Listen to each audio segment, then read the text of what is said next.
Welcome to the Conjuror Community Lunchtime AMA, a weekly chance to go a little deeper with some of your favorite CC artists. I'm Ethan Fisher, Head of Customer Relations for Conjuror Community, brother of... Hi, Ethan. Hello. Brother of CC co-founder Aaron Fisher and general magic adjacent layperson. Today, we have magician, president of the 52-plus Joker American Playing Card Collector Club, CC record holder for longest lecture, and most importantly, friend, the Asher. Hello, hello, hello. Thank you. Thank you. That was a very kind intro. I appreciate your words. This is my little section. Thanks. I mean, I don't know how long you've been doing this, but wow, what took you so long, bro? Well, I had to do it a couple times with some panel members, and I had to get Rolando on. I'm just joking with you. I'm just joking with you. Aaron's been on 1.5 times. Okay. Right. But I know we're going to get to some card talk. But really, I like to, when someone is on the first time, I like to get the quick origin of getting the magic into your life and you know, meeting Aaron and all that kind of stuff. I mean, can you talk a little bit about that? Yeah, sure. I'll give you a real quick one because I know people are probably here to talk about playing cards and whatnot. And you can if you have an Alexa, here, I'll show you. Hey, Alexa, who is Lee Asher? She's not plugged in right now. Anyway. So my father is a magician. My father does magic. He was an Alflaso student when he was a young boy living in New York City. And so I've been in magic my entire life. And I met your brother probably when I was 18. We met at Fechter's Finger Flicking Frolic. That's where we physically met, but we were actually phone pals for a few months prior to that. And then the rest is history. The rest is history. You know, I do like to give people some history. There's very few people that have been in my mother's house that I remember. That you know about. That I know about. That I know about. And Adam Grace is in that crew, and you are the first member of that crew.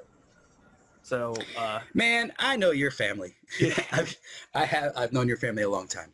I've actually had the honor of eating Thanksgiving with your family. I don't know if you remember that. Was I there? I must have been. I don't know. I thought you were. It was. Was it a house in Upper Marlboro? Yes, yes, it was, and all your cousins were there. Okay. And yeah, you know what? I have fond memories of it. We don't have to get into that now because that's not why people are watching. But yes, I've known your family a while. I've met your father. I know your mother. I know your grandparents. So basically, you better pay up because I know where your family lives. No, it's a very select group, and I do remember coming out to Las Vegas with my mother when I was 19. And yeah, we went to the Matt King show. You remember that? I do. I remember Matt King very well. Do you remember your nickname? No, here's what I remember. I remember him holding the gold bowl into my face, seeing the frog, knowing I'm not supposed to say anything, and like him saying there's a frog in my throat or something. That's what I remember. What was my nickname? I don't think you remembered it properly. Anyway, I appreciate that you remembered that you went to the show, and that was it an awesome trick with this frog? Because I don't think Mac does anything with frogs. Anyway, it was a worm. He did a thing with a worm where he eats the worm, and every show he names the worm someone special in the audience. And that night it was Ethan. The worm's name was Ethan, so you became Ethan the Worm Fisher. Yeah, I do. And it's given to you by Matt King. Look, that's an honor, man. That's legendary. That's. I wish I had that. I wish I had that worm here. Royalty. Imagine like the Queen bestowing an honor upon you like that. That's big, man. This is magic. I mean, we don't have a lot, but we got that. You got a Pink Floyd shirt on, and they're much known for giving worms, but that's good. Waiting for the... Okay, forget it. Let's talk playing cards. I know everyone is in the chat. There's probably about 1 million people in the chat right now waiting patiently to discuss playing cards. This is my show. There's 13 people here. I got one more thing to say. I remember you taking me and my mother to lunch or dinner in Caesars in that Sky... Yeah, at the Forum Shops. Yeah, where did we eat? We ate. Give me a minute, and I will tell you where we ate. I don't know, but you were slick. I wanted to be you so bad. You were dressed nice. You were wearing a shirt, no tie. You were dressed up. What happened? What happened? Oh, those were the days, man. Those were the days. Where were we eating? It wasn't Nero's. It was in the Forums. So it had to have been at Wolfgang Puck's. Wolfgang Puck had a restaurant in the Caesars Forums, and your mother, I think, was a fan of Wolfgang Puck because he was a famous chef at the time. Still is. And yeah, there you go. If you give me a few more minutes, I'll probably remember what you guys ate. I know, it's crazy. Here's all I remember. You at the end, you surprised us by treating us, and my mother was like, "You're my son now." Okay, so then maybe it wasn't Wolfgang Puck's. We do have. Well, you know what? If you remember it that way, then awesome. I hope there were no frogs there. Probably worms. Just one. We got our first question in. Bring it. From the live chat. I have some more here, but this is from Mark in Canada. Hello, Mark in Canada. He would like to know, what is your favorite Mark Clearview effect? Oh, well, it's Dental Time 2.0. Come on. Okay. Easy. Give me the hard questions. Come on. That's it. No, Newell has asked for something. Hello, Newell. Nice to see you here. I saw Newell yesterday at the launch too. Thank you for your continued support. All of you, your continued support. Just we're humbled, you know, and we'll talk about more about the success of yesterday because we're still trying to digest it. And yeah. It's been insane. But sorry, what was the question? Could you have Lee demonstrate ambitious card move where the deck flutters upward, always like that, or something like that? A demo. Yes. Let me see if I can find a deck of cards here. Oh, are you going to crack open a freshie? You know what? I've been, let me show you something real quick. Hold on. Before I do that, yes, Newell, I will do that for you. Thank you. I will show you that I've been working on something special. It takes a lot of practice, but I have been working on my stacked deck. What do you think, huh? Oh, I was going to see if you want to borrow mine. The jokes are for me, yes. Ethan. Okay. All right. Sorry, here we go. You're talking about this ambitious card move that was originally by a guy named Tom Allen in Sacramento. And he did it a little differently. But still, nonetheless, he gets the credit. And so let me see if I remember how to do this. Okay. So I don't know if you guys can see this. 8 of hearts. I will take the 8 and I will bury him close to the bottom. I don't know if you guys can see that. It's near the bottom. Yeah. Push the 8 all the way in. Okay. Now, I'm gonna try to get as close as I can to the camera so you guys can see this, but there we go. It's near the bottom, but watch closely. Watch closely. Here it goes. Here it goes. Oh, it's rising. I see it rising. It's rising. All the way up. Come on, baby. Come on. To the top of the deck. Oh Thank you for that sitting ovation, Ethan. Thank you. I appreciate the sitting ovation. Incredible. Thank you. People are going to place ones in the chat in 1 second. Thank you. Mark Clearview from Canada has so many questions that are all about him. Well, you know what? I'll answer 1 or 2 of them because I know him well. So I wouldn't say I'm an expert, but definitely I could write like some kind of biography. This one is actually, he's relating it to us from one Scott Hamill. Yes. When you do the Asher twist with the new CC Club Deck, do you do it like this, or like this? Well, that's interesting. Let me think about that. Like this. I'd have to say like this. Okay, good. Good job. Good job. These are good questions. These are good questions. Canada, you're cut off. Ethan, let me ask you a question. Yeah. You told me in pre-show that you've been getting into collecting playing cards, and that's super cool. Yeah, totally. That's super cool. So quickly, where did that start? Because I know this is a recent thing, right? Well, it's recent since I've been drawn into my brother's orbit. Well, you've always been in your brother's orbit, though. But what you're talking about in the professional sense. Yeah. And so it started with like little things I would grab here and there that were laying around the house, and then I realized I could order new cards on the internet in different colors. And man, I don't know about you, but so okay, let me ask you, what is your colorway? So it seems like it's blue, right? You're into blue. I'm into this is teal. Teal. Okay. Teal, or fuchsia as they sell it. Okay. Yeah. This brings up an interesting discussion about it's called colorways, by the way, in playing card world. Okay. So it's the same deck of cards, same design, just different color. And there's a kind of a group of people that are vocal about it not being a good thing. Oh, you're just making more money. You know, it seems like it's a, you know, like a money grab, if you will. And then there are another group of people, just like what you just did, and this is kind of proof that I'm in this second class of people that believe that colorways are actually a pretty great thing, because not all colors kind of, you know, attract me. You see what I mean? Like, I don't have a color I hate. I'm not going to say that. But let's just say, like, for instance, like the color pink. It doesn't attract me the way that a really nice navy royal blue would attract me. And that's me. I'm unique. You know, that's just kind of what I'm into. And I think that's true for every single person. And so, you know, we've been so used to just red and blue, and I'm not knocking red and blue, obviously, but to have that kind of choice, right? To say like, oh, wow, what if they made that deck in the color that I love? And so to see companies making colorways is actually a pretty good thing. It opens up doors to people that would have never otherwise cared. And isn't that kind of what it's all about, right? So I'm into colorway. I'm into colorway. And I'm nice. Now that I know that yours is teal or fuchsia, I will keep my eyes peeled for you. But also the thing that really got me into it is my son is very into orange. Oh, so, okay. He's been getting into cards too. I hear it's the new black. But he's really into what his uncle does. He's been playing with cards all weekend. Very good, very good. Sorry, guys. He's got a deck. That's the way it is. Nepotism at its finest. Yeah, yeah. So, you know, I've picked up a bunch of these in orange as well.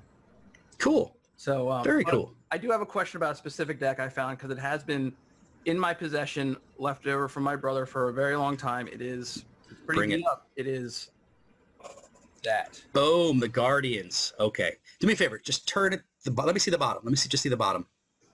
Show me the bottom. Yeah, okay. So what would you like to know about this, my friend? They look really awesome as far as like the design on the front. They're black. That's really cool. I mean, I know that they were a thing Aaron might have been working on a long time ago. Is that possible? This is possible. But I don't know. Let's do this. Does anybody in the chat room know how Aaron was associated to this deck of cards? And the same way that I also was associated to this deck of cards. They're very sticky. And I'll tell you why in a minute. Okay. I'm waiting for someone to say something. I'll let you know when they do. This one will be easier while someone's answering to tell me he brought this back and gave it to my son. Yes, very good. That's the Academy of Magical Arts deck. You know, there's probably like 16, 17 different variants of that deck of cards, and that being like the most recent. There's a really beautiful history with Magic Castle playing cards. Yeah. I mean, I know those are the AMA. I mean, we'll consider them the Magic Castle playing cards. Okay. Let's see the back. Show us the back. Big old, there we go. Look at that. Oh, okay. I thought these were the actual Magic Castle cards. These are the AMA cards. I couldn't tell you what the difference is. Well, there is. Castle cards have owls on the back. Okay. Unless this is a new version, in which I'm out of date. But I'm pretty sure there's like 16 or 17 different versions of this deck throughout since the castle's been open. You know, and the early ones were printed by United States Playing Card Company. There was a time where like they were printed by a Taiwanese company. Yeah, like they haven't. There was an article written by Leo Benke. I know that name probably doesn't sound familiar to you, Ethan, but maybe some magicians in the chat would be familiar with Leo Benke. He, really interesting guy. His wife is the head of special collections at UNLV. Okay. So, my alma mater. Sure. They are into collecting playing cards. He's obviously a magician into magic. They're into restoration, historical aspects, like that kind of thing. He used to be in charge of. Let me think about this. He used to be in charge of Copperfield's collection early on when David first bought the Mulholland collection. He had Leo in there helping him understand what things were and preserving. Really, he was really there for like the preservation of things. Because David's a pretty great historian too. Like most people don't realize that. Like David is smart as a whip when it comes to magic history. So yeah, you know, like. But has anyone answered? I'm just trying to stall time till someone answers the question about how. Everybody, only a couple people have said they remember buying Guardians many moons ago from Theory 11. Okay, so that's it. It's Theory 11. But really quick to end the thing about Leo Benke. Yeah. He interesting fellow. He wrote an article about the lineage of the Magic Castle playing cards, is what I wanted to tell you. Okay, so let's get back to Theory 11. And by the way, if you want that, I'll try to find it for you. Just email me and I'll try to dig that article up for you. It's probably in a playing card journal somewhere that you, unless you're a member of some hardcore playing card club, it's going to be hard to access. But if you want to know more about it, just let me know and I'll find it for you. I'm letting you know because I'm sure they want So Theory 11 in August of 2007 launched. And it launched with this deck of cards, the Guardians. And that's a first edition you're holding. And it feels clumpy and it doesn't feel good. It's because it's missing some of its finish. And I think it was, I'm not saying it was a factory error. It was probably a factory error that the run wasn't good. And so they had, the second run of Guardians are very good. But the first one, but the deal is the first ones, I mean, they're probably like a collector's item because they're the first of this company. You know what I mean? And right. So that's why. There you go. That's what other decks you got there? I got some things that are my son's, which are pretty cool. The Grand Tour. I don't know this one. I think they're cards made for kid collectors. You know what I mean? Kid collectors? I don't know this one. So it's got like Mars and Jupiter and things like that. That's fun. That's fun. And that is that. It's fun. The Grand Tour. So it's a tour of the universe? A tour of the universe. The Grand Tour. And so it's some kind of educational company has made these cards? I don't know.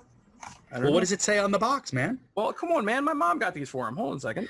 Well, it doesn't matter what your mom did. I'm asking what's on the box. A different space image on each one by the New York Puzzle Company. Okay, now we're getting somewhere. Visions of the Future. Okay. Does it say where they were made? Where would that be?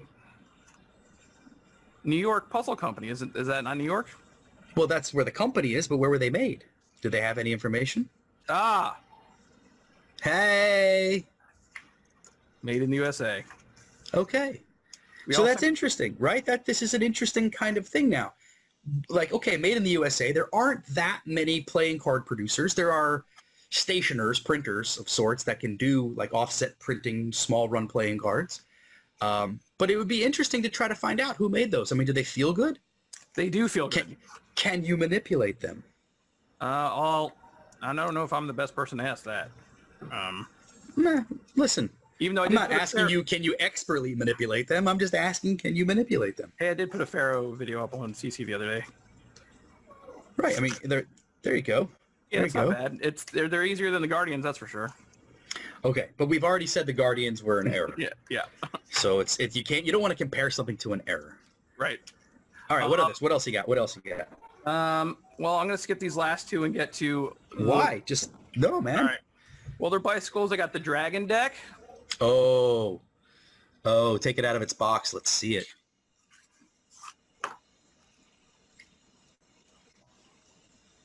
Hey now. That's nice. Those are very nice. And let's see a face card. Why would you want to skip those? Are those? It seems like you don't think those are that interesting. What? No, I think they're interesting. Why would you want to skip them then? Well, because trying to give me a sec, because they're not mine. Showing off someone else's cards. Hey man, it's from the same company as yours, right? So they're cousins. Right. And we got the ever-loving zombie deck. Oh yes, the infamous zombie deck. Is it infamous? Why is it infamous? No, that's not infamous. I guess I wouldn't call it infamous. Does that mean more than famous? It means that not famous for the bad reasons, I guess is the best way to describe infamous. They feel great. You know, I'm trying to think. This is part of their 2012 line? Yeah. 2000, what does the box say? Or why are you telling me all this information on about 2017? Ah, okay. No, then this is a reprint. They came out earlier than that, I think. Okay. But this is like, you got to look at this now. This is interesting. United States Playing Card Company used to make their own decks, right? They used to make their own. They had in-house artists, designers. And then for a very long time, they were doing a lot of advertising decks, right? And we see a lot of decks that just have the name of a company or casino, for instance, like Jerry's Nuggets is a great example of a vintage advertising deck. It's a casino deck, but it's also an advertising deck. Yeah. And, you know, for a while, United States Playing Card Company just kind of pushed out their, you know, the old tried and true. And they weren't really producing new stuff. But this is a deck that they produced under their line, right? And like this came out, the Hemp deck, the Archangels. I thought they came out similar times. I could be mistaken. But I find that interesting. I find that interesting that they are trying to, you know, jump back into designing cards because that's what they used to do. I want to show you this one I got. I got this from the Summit a couple years ago. This is one of these decks that's made up of a bunch of different decks. The old rainbow deck. People were putting those together. Is it okay? Let's turn it around. Let's see some backs. Okay. Let me do this. Here we go. Just spread through them. You don't have to show me one at a time. Just spread through them. This is part of my training. Looks like a nice healthy mix you got going on there. Yeah. I don't see any red cards. Reds. Thus proving that blue, teal, anything like that is your favorite color. One of these is in there. Oh, okay. Okay. All right. So, and my two most prized decks. Okay, let's see them. Drum rolls. And then I'll show you a prize deck. Oh, yeah, the Who, of course. The Who hits 50. Never been opened. All right, what's the bottom say? Let's see who made it. Who made it? The Who. The Who. Thank you. Who? That's what it says. The Who World Tour 2014 to 2015. That's what it says. So Who? Probably not made in America. No, I could tell by that. Yeah. That's Celos, that security strip, that seal. Yeah. Probably Taiwanese. Yeah. Chinese. But they're probably, you know, a good deck of cards. And obviously, you love the Who, so they're very special. Good. Keep them. Keep them. You should get a carrot case for them. I'm thinking of carrot cases. I got one right here. I got my son's right here. Yeah. And it is it's branded. All right, so let's see. Let's see. Oh, let's see the last one. I got this as pure luck. Okay, it was right down the street at a place that sells mostly beer and stuff. But they had this deck of cards and they were free, and I grabbed them up right away. I'm never hold on, before you show me, can I just say that cards that are near beer are always awesome. I'm just saying. Please continue.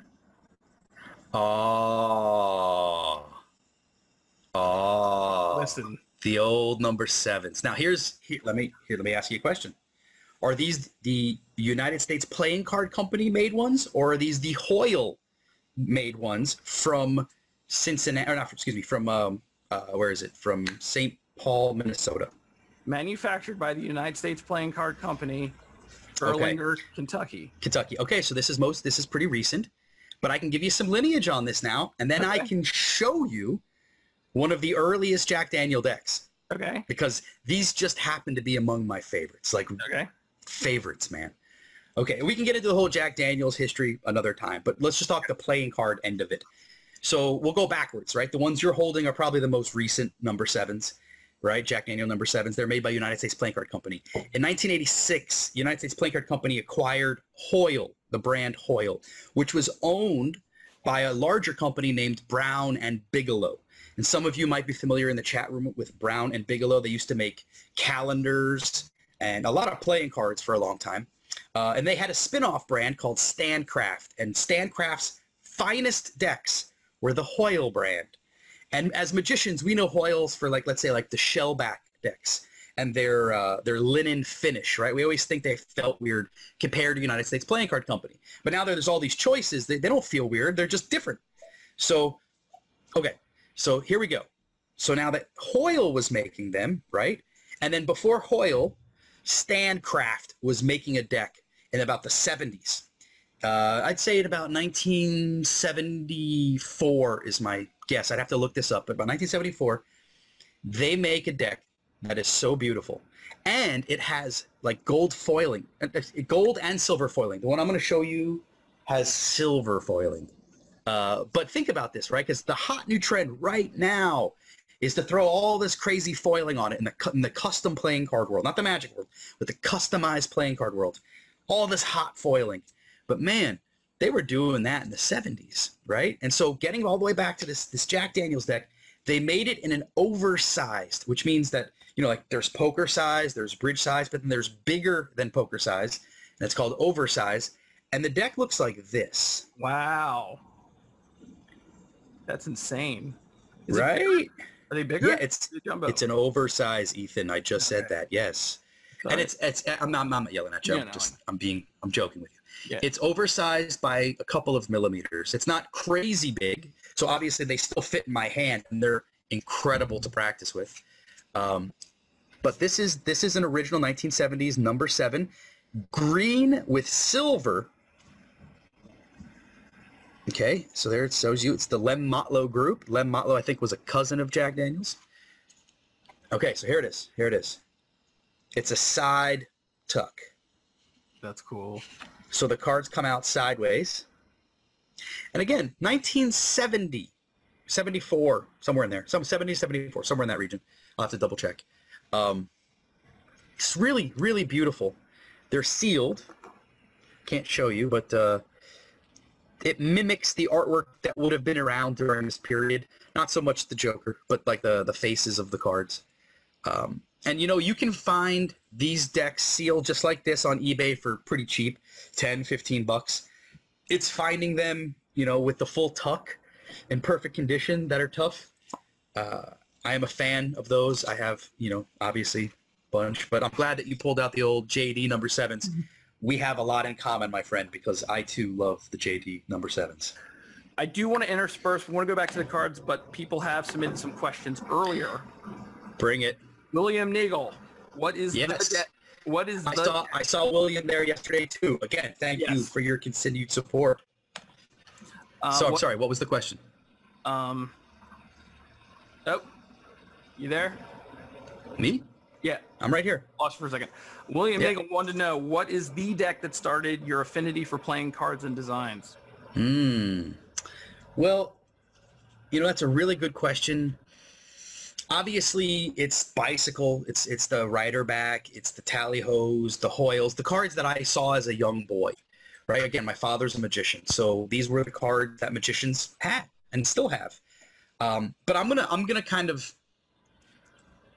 manipulate your question a little bit because I have something really cool, and you came really close to what I wanted someone to ask. But obviously, I have an affinity toward European playing cards. Right? And so the deck that I made a decade ago was European made. So the question is, when did I first see my first European deck of cards? And this also kind of weaves in with like when people ask me what's the most valuable deck of cards I own. And you know, this is interesting because when I say valuable, the first thing people think is very expensive. But no, I mean, you know, there's a sentimental value, right?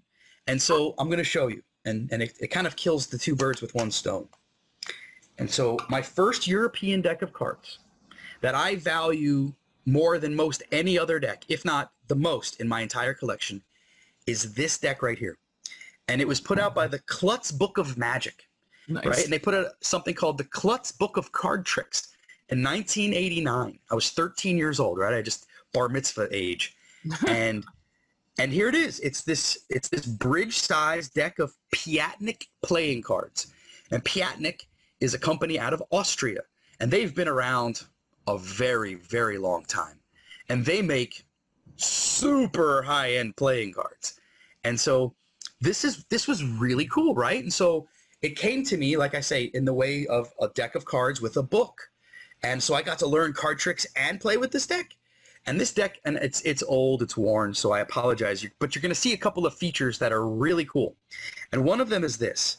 Okay, so when you open this deck of cards, let me see if I can do this. When you open this deck of cards, it's tough to see, but there's actually two slits, one here and one here. Right? Do you see it? Yeah. See those slits? Okay, There's a reason for that. There's a reason for that. It's so that right now, if I were to open this up and try to take the cards out, we have a little half moon right here. Like United States Playing Card Company does this little half moon so that we can try to pinch the cards to pull them out. Right. But this idea, and again, this is old and worn, so I apologize, from when I was 13. What this is that you put your finger here inside. And so this stays attached to the box this way. So if you can see this. You see that? Yeah. So now when I put my finger in, I have an incredible amount of space to be able to grab the cards and to pull them out. You see what I mean? What? And that's a really, really cool innovation. Now, here's the thing. It's not Piatnik's idea. It's actually an American invention. It was invented by a guy named Samuel J. Murray. And, you know, he ran National Playing Card Company. And so this was like to be able to learn more about this kind of neat innovation. I don't know. You know, I'm sure people are asking right now in the chat room, why aren't they doing this? I wanted to ask that. I wanted to ask that. Why? Of course. Everyone asked that. Everybody asked that, right? But you know what? I see there's a company out of Osaka, Japan. Their name is Angel. And they make high-end casino decks. And Angel decks have this slit in them. But for those who are lawyers or into research or history, email me and I'll send you the U.S. patent for this by Samuel J. Murray in got to be in the 1880s somewhere, right? But anyway, okay, so here it is, this deck of cards. Again, I was 13 years old. And these are beautiful jumbo and indice. The faces, like if you look at the faces, they have color in them. Right, that's kind of a standard European kind of thing to do. But you know, think about the first time you see, and I'm not comparing the Aaron Fisher Club Deck here. I'm just showing you. Let me just get two mated cards here. Okay. This is what I grew up on. This is what I was used to. I'm sure everyone, you know, grew up. And then I see this for the first time. Right, and I'm intrigued. Freaked you out?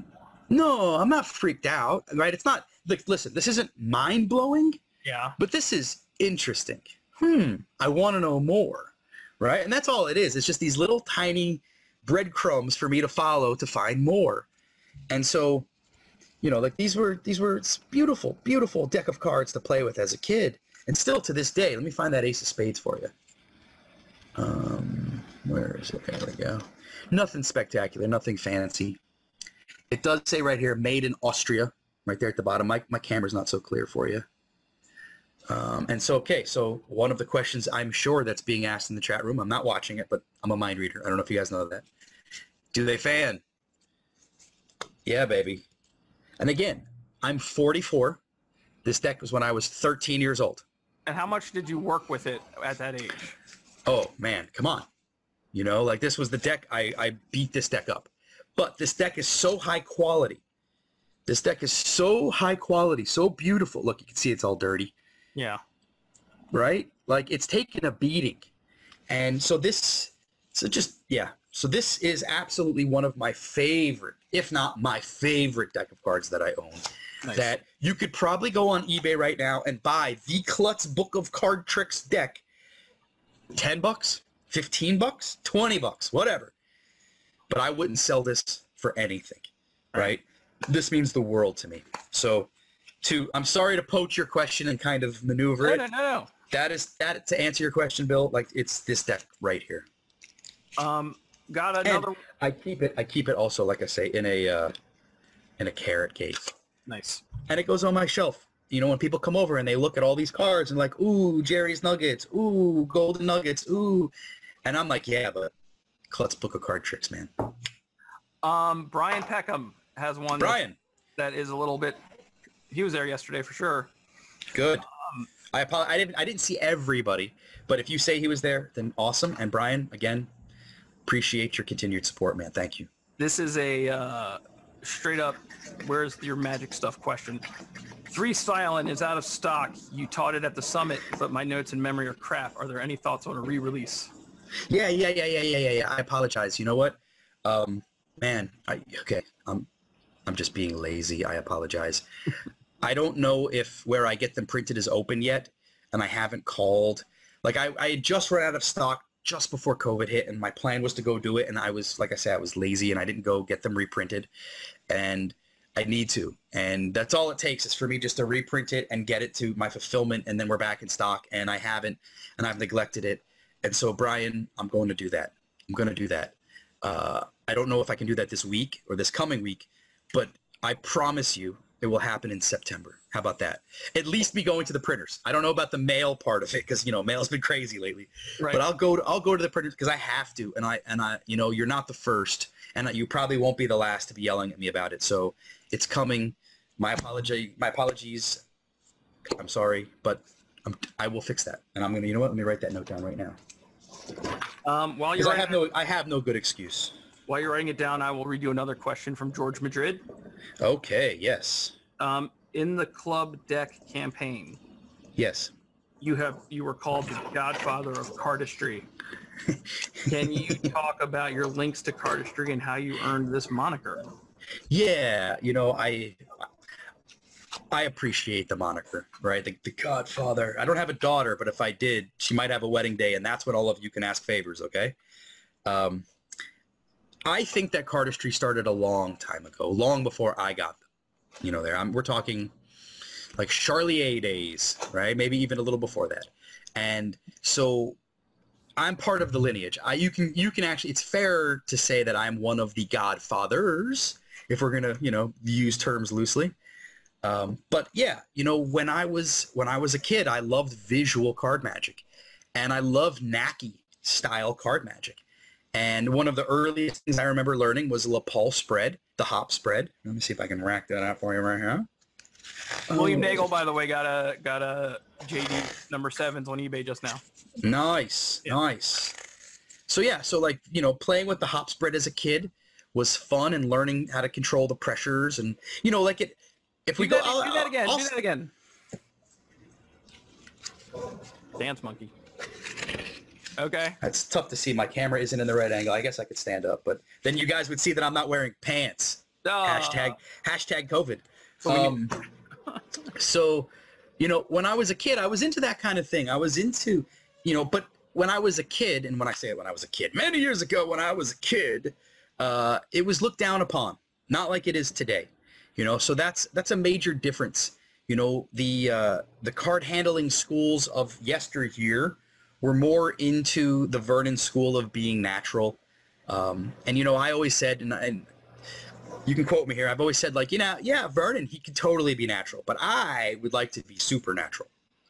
You know, and I say that facetiously. I'm joking. I'm not trying to, like, you know, talk bad about Vernon. But, you know, like, look, man, we put a lot of practice into this, and do I want to do all of this kind of stuff when I'm trying to fool someone? Maybe. There's a time and a place. You know, I like to equate cardistry with, like, herbs and spices. You know, you have a beautiful steak, and do you want to dump a bunch of salt on it? No, but just enough salt and it makes it perfect, right? So I think that cardistry is kind of, I'm from the world of, you know, we can use it like herbs and spices just enough, and it enhances things, like, tremendously. Too much, and yeah, now it's a plate full of salt, you know, and I don't want to eat it. But there are plenty of people that, you know, have another viewpoint where, no, it's all cardistry, all manipulation, and an expression of oneself, because that's ultimately what it is an expression of oneself. And that's what it was when I was a kid. You know, I didn't know how to dance. I was this kind of chubby, overweight kid that had no rhythm, but I had rhythm at the ends of my fingertips. Right. And so to be able to, like, do that kind of stuff was an expression of myself.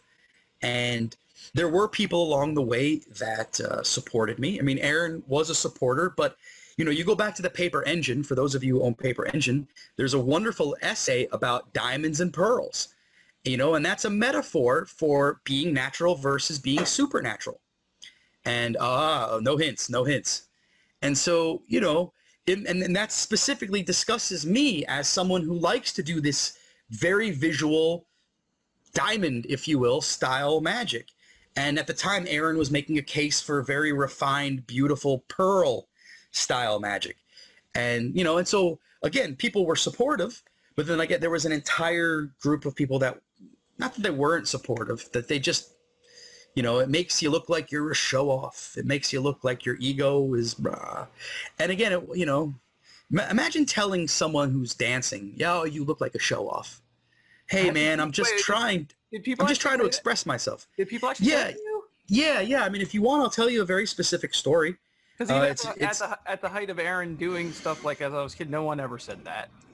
Well, I mean, listen, your brother and I have been in a lot of different situations for a very long time. So maybe you didn't see it that one time, but it's happened. Sure. And I'll share a very specific story. So in 1992, I think, the IBM was in Salt Lake City. And back then I was into competition mode. I wanted to compete. And so I competed. And I don't remember what I did, but I obviously had, very flourishy things in there. And afterward, one of the judges, who will remain nameless because he is a famous magician, came up to me and said, he's a FISM-winning magician. Not that that matters, but he came up to me afterwards and he said, he's kind of sat me down in the lobby and he said to me, I was like 15, 16 years old. And he said to me, all that flourish stuff you're doing, I mean, it doesn't bode well, like you come across kind of like you're just showing off. And it just kind of makes me feel like you're a jerk. And, what do you say to something like that, especially at that age? Like he's a grown man at that time. I'm just a young kid. And he wasn't doing it. How not to talk to people. Well, look, I mean, I was raised in a very loving environment, so I understand the difference. You know what I mean? And I knew that he wasn't doing it not out of love. I think he was doing it from love. It just was a really narrow viewpoint, and he didn't understand, but I did. And I understood enough to know that he didn't understand. But I thanked him for his critique, and I'll take that into consideration. And I went on, I did my thing. But I will give you an end to that story. So many years later, I was, I'm trying to remember the date on this. The date on this one's going to be rougher. 2003. I'm driving across the Americas, and I stop in Las Vegas. My car actually died, but I was just happened to be in Las Vegas. Great place for your car to die, by the way. And he was at one of the magic conventions that was going on in Las Vegas. And he came up to me. And by then I was my own man. I'd already lived in Europe. I'd, done my thing. I'd established myself in the magic world. Right. And so had cardistry, by the way. And so he came up to me. And again, the cardistry world wasn't like it is today, but it was closer to like it was today than it was when it was a kid. So like this, anyway, so he came up to me and he asked me if I remembered that conversation we had. And of course. And it tickled me. It tickled me that he remembered that. And he said I was wrong. And not me, but he said that he was wrong. And he apologized. And he didn't understand that this was an entire art form unto itself and that it was an expression of oneself.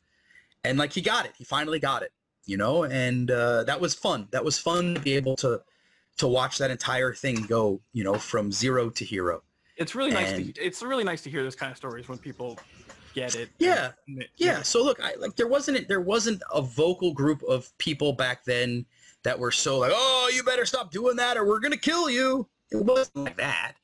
There was just like, hey, they're from a different school of if you show any type of skill, people will think it's the skill. Therefore, you've just ruined the illusion of magic, right? That's kind of the summation of be natural. And so, when you see me like flipping doubles and doing all this crazy stuff, they would think like, oh, you're losing the ability to prove that you're so natural. And which in the scheme of things, I understand. But at the same time, my thesis statement is I don't want to be natural. I want to be supernatural. Being supernatural is way more fun. And so that's kind of the stance and the take that that kind of came across like that. But everything's changed now, especially with the advent of the internet and with the communities that formed underneath in the internet. The whole cardistry world is a whole other world unto itself. And I mean, it's amazing. It's amazing to watch what some of these guys are doing. I watched that movie last week, Magic Camp, that just came out. Ah, did you? Yeah. Have you seen it? No, but I lived it. I know you lived it. But they were basically using cardistry for this one, Yeah, so you want to hear something? It's a very Disney kids movie. They were using some cardistry to show that this person was special. Of course. Yeah. Cardistry kids are special. Yeah. And I'll tell you something funny. Do you know who was the head counselor for cardistry at Magic Camp? At Sorcerer Safari? Yeah. You? You're staring at him, man. And so the guy that was the I didn't see the movie, but I know a lot about the movie. The guy who was the hands, and maybe they showed his face. I don't know. I haven't seen it. You can tell me. The head cardistry counselor, his name is Franco Pasquale. Yeah. And he's got chops, man. That kid's fantastic. And so it was fun. And I wrote him privately when he came out that he was the guy. I wrote him and I said, I hope you come with the energy, buddy, because the real head cardistry counselor came with a lot of energy. Right. And I think they had the actual actor do it. I think they put him through training to show him. Yeah, I think so. I think that, Franco taught him, and so did Justin Willman. And there was a couple of guys that were involved. All right, a couple quick hits here before we get to the end. I keep this tight. There's one question I ask everyone. I have eschewed all my regular questions today. There's one question I ask every person that sits in this chair. Okay. Can you use hypnosis? The answer is yes, by the way, but go ahead. Can you use hypnosis to commit murder? Yes. Okay. Any other questions? Yes, from the audience I have some. You know what? I think that the power of suggestion is real. Yeah. I don't, it's hard to say that hypnosis is real, but I do believe the power of suggestion is real. And, look, Jim Jones, right? Isn't that the power of suggestion? Man, I guess. I don't even like to think about that. I saw that documentary. Yeah, look, I'm not a psychologist. I can't get into psychoanalyzing any of this shit. But I will say this. Don't kill your fellow man, Ethan. It's just not fun. Hey, there's no fun in that, man. There's a couple quick interesting card questions. Okay.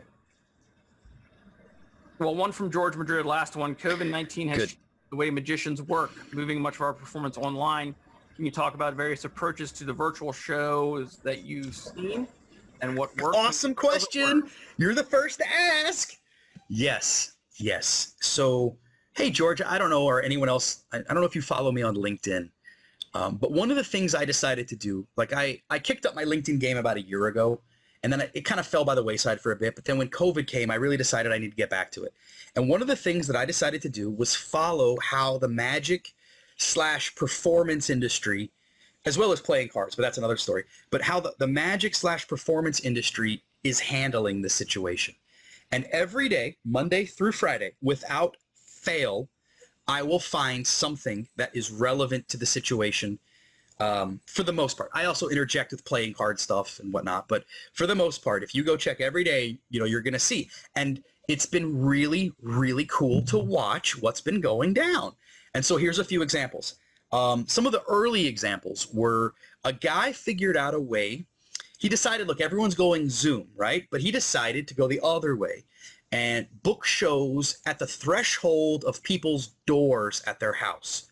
Think about that. So you open the door, and in this threshold, that was his stage. That was his frame, and he would perform.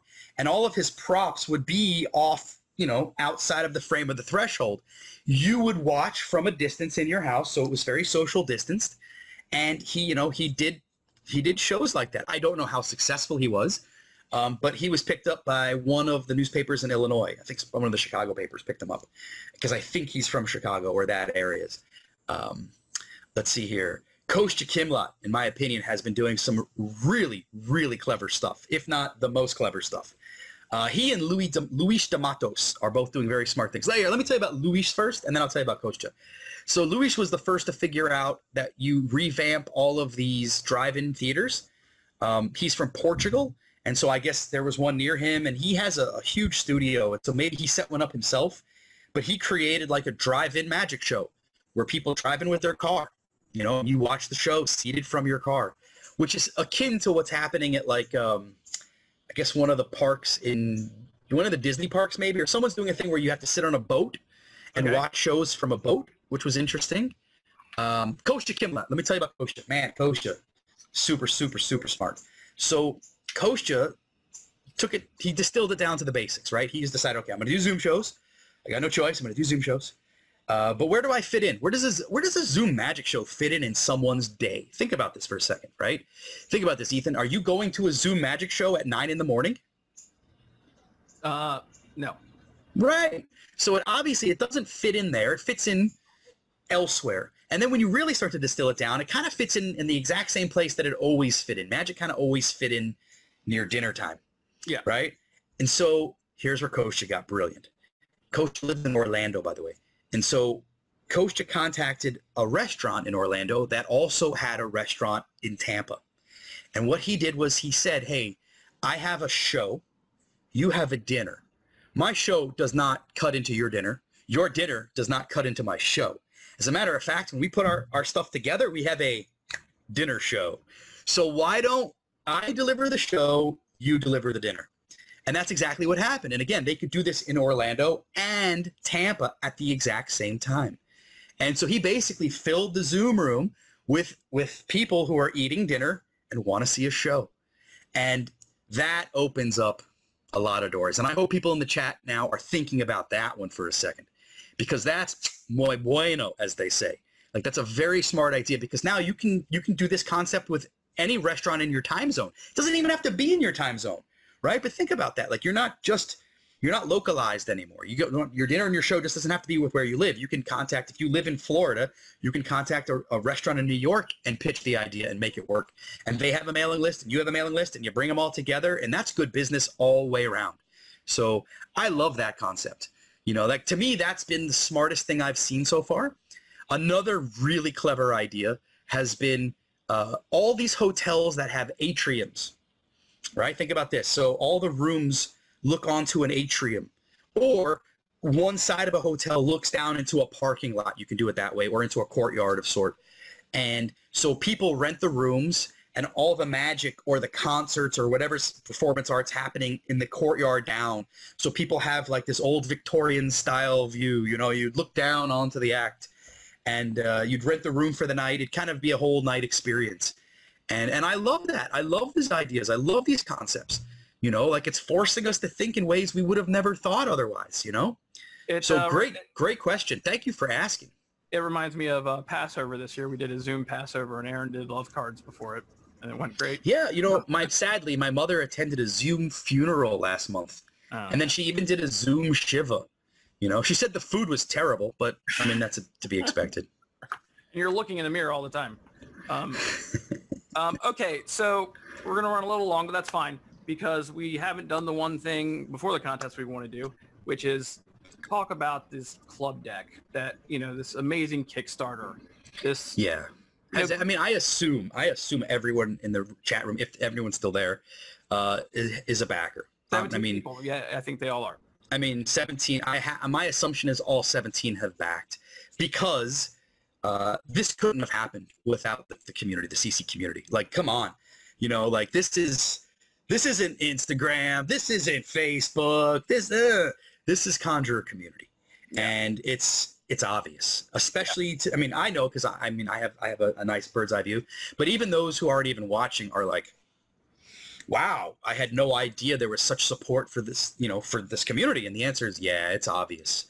Yeah. So, yeah, I don't know what I can tell you guys, you 17 guys, that you don't already know. I assume people are going to watch us all day here on this thing. Yeah, so I assume that most of you saw the proof sheets at the convention. That's how long ago we've been working on this project. Yeah. Yeah, we showed the proofs, we talked about it, and now you guys kind of got to watch it come to fruition. And so this is as much you as it is me. Like, I just got to sit in a room with Aaron and Adam and Brendan Hong and a couple others and kind of point and kind of make suggestions. But ultimately, it's like, you guys did all of this. This is for you. This is spectacular. And,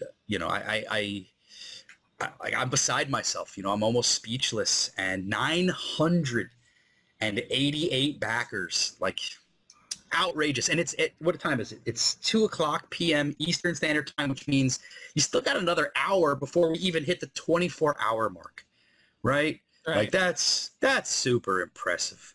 And that, like I said, that goes to show the reverence and love that the Conjure community have for each other, for the community, for Aaron, Adam, for the deck. For everything. It's everything is a reflection, and especially in this time, and I do want to say this, since there were a lot of people on Instagram that were asking me, that aren't part of the Conjure community, that were asking me like, hey, so, what's the big deal about this deck? And I'd say to them, like, the deck is just the beginning, right? Like, the deck is just to get you in the door, man, right? Like, because if I just told you, hey, there's this club over here, it's awesome, you're going to love it, that's not really a great sell. People are more apt to be like, oh, cool playing cards. Okay, now I can tell you about the club. Right. And so, here's what's going to happen, guys. You are about to be elder statesmen of this club that you've been in. And you're about to see this flux of new people that are going to need your help, and they're going to need your direction, and they're going to ask the same questions you asked when you got here. And I mean, it's almost like the halls of school are going to be reloaded with freshmen, and you are all the seniors. You know, and not that you have to graduate next year. You can be a senior your entire life. Oh, that would have been fun. You can be the John Belushi. Right? Yeah. Well, my point is that, you know, this is more than just a deck of cards. That's just the beginning. It's the entire out of that box experience. You know, all the stuff that's going to come with it. You know, all the love, all the time spent, all the prep that's gone into making this happen is now going to, you know, build up into this experience, and it's going to be fantastic. As Randy Tower says, where's the love? It's here. Yeah, it is. Yeah, absolutely. And, you know, anyone who has any questions about that, can go look at that Kickstarter campaign, man. You know, like that's real love right there. And I was this close to pledging to get a deck, guys. So, you know, I was on the Jerry's Nugget campaign, and to watch that happen was like, man, that's, again, another thing that where I was left speechless. And I have to say, like, this campaign gave me the same feeling. You know, it gave me that same, like, wow. And so that's awesome. You know, like, that's super spectacular. And again, that is a reflection of Conjure community. So good on you. Good on you. And watch what's about to happen, guys. Watch what's about to happen. And I should also say this. I spoke with Aaron. I spoke with Aaron last night, and Adam last night, and I spoke with Aaron this morning. And, you know, I don't think inspired is the right word, but let's just say inspired in such a way that, you know, our plans for what we've thought about and what we're going to do, like, they're locked in. We're going to do it. But we were like, what else can we do? I mean, what else can we, like, give these guys to, like, just show more love? Like we want to reciprocate in so many ways that we're, again, it's only been a day, so we're having a hard time finding the vocabulary, but you give a few more days and it's going to come, and you're going to see. All I'm going to say is just, you guys have the front row seats, and you deserve front row seats, so enjoy the fireworks show that's about to go down. Yeah, man, it's really, like, I've been a part of, like, drives before, and it gets really exciting at the end, and you like to be a part of something. And, you know, it was a great day yesterday. Wow. Absolutely. And the thing is, yesterday was just the beginning of the 3 weeks. And at the end of the 3 weeks, and usually, like, Kickstarter campaigns, they culminate at the end, right? And then it's done, and here's your deck, thanks for playing, or here's your whatever you buy, and hey, thanks for playing. And that's it. But this, it's 3 weeks, it culminates, and then it starts. Yeah. Right? And that's what I'm trying to, like, really explain to people who don't know and don't understand, is that, nah, man, the deck is just the beginning. And you have no idea. And I know they won't watch this, so I'll say it. Aaron and Adam, everybody, but Aaron and Adam worked on this hard. Sure. And it shows. Hard. And it shows. And, you know, again, the people that were at the convention last time saw the proofs that we've been in talks to do this deck for so long, right? Like, we're at a point now, when you work on a project, you know, you're like, oh, you're very excited. And then it gets to a point where you're kind of sick of it. And, you know, at the end of the day, when you get sick of a project, guess what? You're only about halfway through it. Right. Right. It's when you become indifferent to the project is when you're right around ready for it to go. And so it got to the point where we weren't indifferent to it, but we were, you know, you could feel like come on, come on. How many, and not that we overthought things, but, you know, like, every little thing was thought about, and a decision was made. And yeah. And it shows. Thank you so much for coming. Thank you for having me. I appreciate it. I hope you guys learned something new, saw something cool. And again, thank you for your support. Like, I can't say that enough. Your continued support is humbling, and thank you. Thank you very much. Thank you so much, guys. We really appreciate it.